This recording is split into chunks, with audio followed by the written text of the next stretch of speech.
Following the meeting between government and opposition representatives on the compilation of a list of 6 names to be submitted to the president from which a possible selection will be made to head the Ghana Elections Commission GECOM, PPP Representative Anil Nandlall says the meeting will not yield consensus immediately.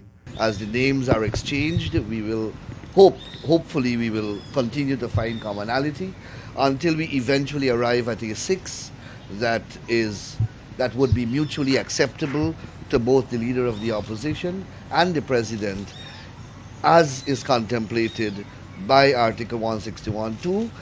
Every effort will be expended, according to Nandlall, to conclude the process as quickly as possible. The president has indicated that he would like it to be completed in a matter of days. The leader of the opposition has shared those optimism.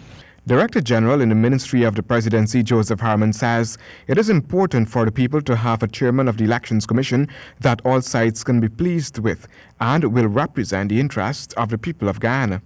And so we are looking to find such a person, or whether he or she, whatever the case may be, that can deliver a fair election that the people of Guyana can feel comfortable with. Nightly News understands that while the opposition leader submitted 11 names to the president for consideration, 8 names were put forward at the meeting for consideration from the president.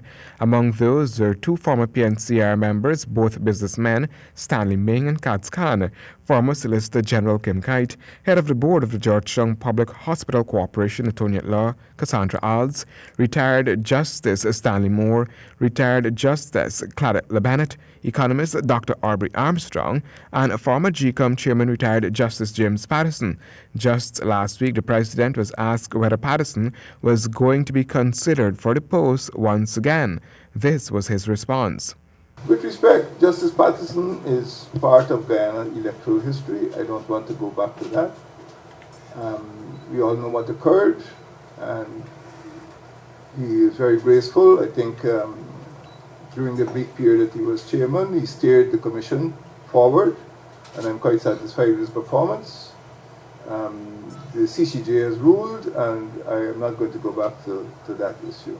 The CCJ had ruled that the appointment of retired Justice James Patterson was flawed and a breach of the Constitution. He subsequently resigned that post. Handel Duncan, HGP Nightly News.